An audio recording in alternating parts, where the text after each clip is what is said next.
हरिओम. अमृतानुभव. योगदास श्री जय गणेश जोशी यांचे प्रवचन. अध्याय 7. अज्ञानखंडन. ओवी क्रमांक 150. मग माते म्यान देखावे, ऐसेही बरे व्हावे, तरी अंगाचिये विसवे सेजेवरी. अर्थात आत्मपरब्रह्माला स्वतःचाच विस्तार पाहू नये असे वाटते की काय, म्हणून ते स्वतःच्याच स्वरूपात विसावा घेते. आत्मपरब्रह्म ब्रह्मांडाच्या केंद्रस्थानी पुरुषोत्तम म्हणून, विश्वाच्या केंद्रस्थानी परमात्मा म्हणून, ग्रहगोल तारे यांच्या केंद्रस्थानी आत्मा म्हणून आणि सजीवांच्या अंतःकरणात अंशात्मा म्हणून वास्तव्य करते. याचे सविस्तर निरूपण आपण पहिल्या अध्यायातील 27व्या ओवीमध्ये केले आहे. माऊली या ओवीत म्हणतात की अशा प्रकारे आत्मपरब्रह्म ब्रह्मांडात, विश्वात, ग्रहगोल ताऱ्यात, सजीवात बाह्यभागी वास्तव्य करत नाही, तर ते यांच्या केंद्रस्थानी वास्तव्य करते. अर्थात हे असे आपोआप झाले आहे आणि तार्किकदृष्ट्या तेच योग्य आहे. ते तसेच व्हायला पाहिजे. एरवी सृष्टी निर्माण होणे शक्य झाले नसते. काही गोष्टी आपण समजावून घेऊ. 1. ब्रह्मांडात पुरुषोत्तमाकडून किंवा विश्वात परमात्म्याकडून किंवा ग्रहगोल ताऱ्यात आत्म्याकडून किंवा सजीवात अंशात्म्याकडून जी काही धारणा झाली ती दशदिशांनी चौफेर सर्व बाजूंनी झाली. ही धारणा आतून बाहेर होत आली. जसे फळाचे बी फळासाठी गर आतून बाहेर धारण करते आणि त्यामुळे ते बी गराच्या मध्यभागी राहते, तसेच पुरुषोत्तमाकडून ब्रह्मांडाची, परमात्म्याकडून विश्वाची, आत्म्याकडून ग्रहगोल ताऱ्यांची, अंशात्म्याकडून सजीवाच्या देहाची धारणा आतून बाहेर केली गेली. स्वाभाविकच त्यांचे निर्माण करते त्यांच्या केंद्रस्थानी विराजित झाले.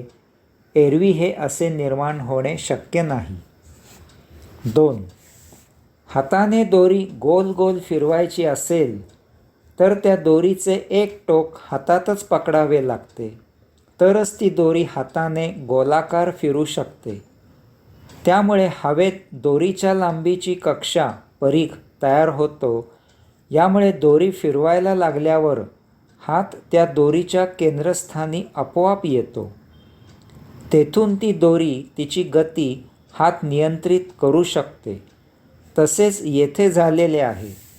यामुळे ते निर्माण करते आत्मपरब्रह्म आपल्या निर्माणाला नियंत्रित करत केंद्रस्थानी विराजित आहे. 3. जर आत्मपरब्रह्म काही कारणाने केंद्रापासून दूर झाले, तेथून निघून गेले, ते निर्माणाच्या बाह्यभागी आले, तर ते निर्माण नष्ट होईल, अकार्यक्षम होईल, मृत होईल आणि आपल्या निर्माणात आत्मपरब्रह्मात विलीन होईल.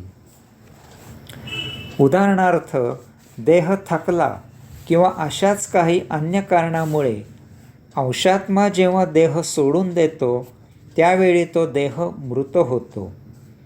या कारणास्तव जोपर्यंत निर्माण कार्यक्षम आहे तोपर्यंत आत्मपरब्रह्म ब्रह्मांडाच्या बाह्यभागी येऊ शकत नाही.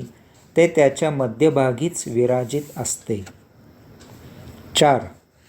आत्मपरब्रह्म सूक्ष्माती सूक्ष्म आहे. त्याच्यासारखे किंवा त्याच्याहून जास्त सूक्ष्म असे येथे काहीही नाही. तसेच ते अरूप, निराकार, अदृश्य, अकर्ता, आदी, अनादी, मौन इत्यादी असे आहे. जेव्हा परममौन असलेल्या ब्रह्मांडात ओम असा परमदिव्य महाध्वनी झाला आणि त्यामधून विश्वांची निर्मिती झाली, त्यावेळी ती जड, रूपवान, आकारवान, दृश्य इत्यादी अशी आत्मपरब्रह्माच्या बरोबर विरुद्ध धर्म असलेली झाली. येथपासून या ब्रह्मांडात द्वंद्व हा नियम सुरू झाला. एक असले की त्याच्याबरोबर विरुद्ध दुसरे असलेच पाहिजे. विरुद्ध असलेले दुसरे नसेल तर ते एक नसेल. अशा प्रकारे द्वंद्वाच्या नियमाप्रमाणे बाह्यभागी निर्माण असल्यामुळे तो निर्माणकर्ता निर्माणाला नियंत्रित करण्यासाठी त्याच्या केंद्रस्थानी राहिला. 5. याचा परिणाम असा झाला की सूक्ष्म, अरूप, निराकार, अदृश्य असलेल्या आत्मपरब्रह्माला जड, रूपवान, आकारवान, दृश्य असलेले स्वनिर्मित ब्रह्मांड आकलन होणे, पाहणे, अनुभवणे, अवलोकन करणे इत्यादी अशक्य झाले. या कारणास्तव आत्मपरब्रह्म ब्रह्मांडाच्या बाह्यभागी येऊ शकत नाही, ते त्याच्या मध्यभागीच विराजित राहिले. 6. आत्मपरब्रह्मांडाला स्वनिर्मित सृष्टी अवलोकन करायची होती. तथापि ते त्याला स्वतःला अशक्य असल्यामुळे त्याने सूक्ष्म आणि जड अशा दोहोंमध्ये कार्यरत असू शकेल असा जीवात्मा निर्माण केला. जसे दोन व्यक्तींना एकमेकांची भाषा अवगत नसेल तर ते दोन्हीही भाषा जाणणारा दुभाषा नेमतात. या जीवात्म्याकडून देह धारण करून स्वतः अंशात्मक रूपाने त्या देहात वास्तव्य करून त्याच्या माध्यमामधून आत्मपरब्रह्म सृष्टी अवलोकन करू लागले. 7. यामुळे एक वेगळीच घटना घडू लागली. आत्मपरब्रह्म अंशात्मक रूपात देहात असूनही त्याला सृष्टीत जे काही सुरू आहे त्यात सहभाग घेणे अशक्य झाले. साक्षी राहून, अकर्ता राहून, अभोक्ता राहून केवळ सृष्टीलीला अवलोकन करणे इतकेच त्याला स्वतःला करता येऊ लागले.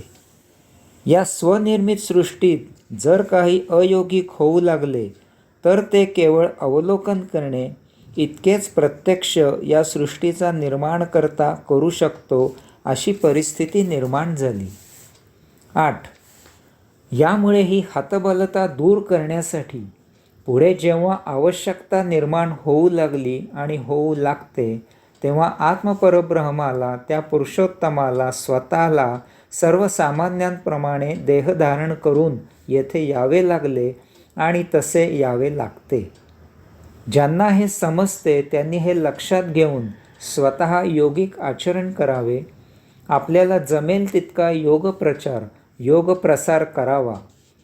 ज्यांना असे करणे शक्य नसेल त्यांनी योग कार्याला प्रोत्साहन द्यावे. येथे सर्वत्र योगिक वातावरण ठेवण्याचा आपापल्या परी प्रयत्न करावा. खारीचा वाटा उचलावा. हे प्रभू कार्य करणे हे आपले आद्य कर्तव्य आहे. या योगे आत्मपरब्रह्माला येथे येण्यासाठी योगभूमी तयार राहील.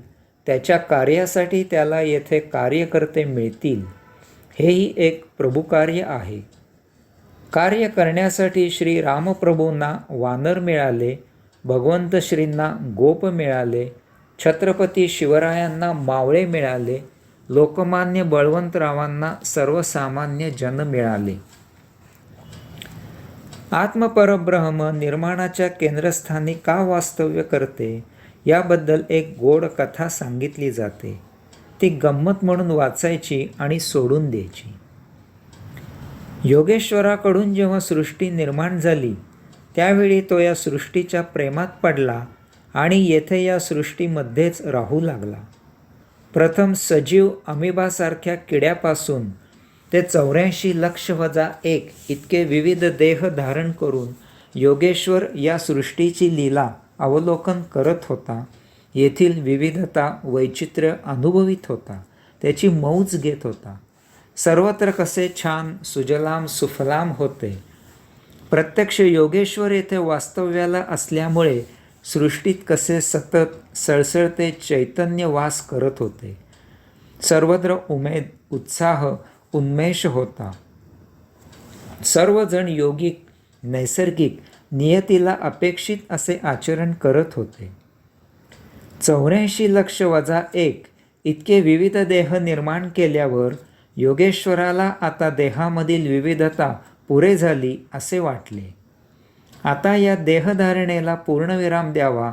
त्यातील अंशात्मा इतके विविध देह धारण करून कंटाळला असेल तेव्हा त्याला मुक्त करावे असे वाटले.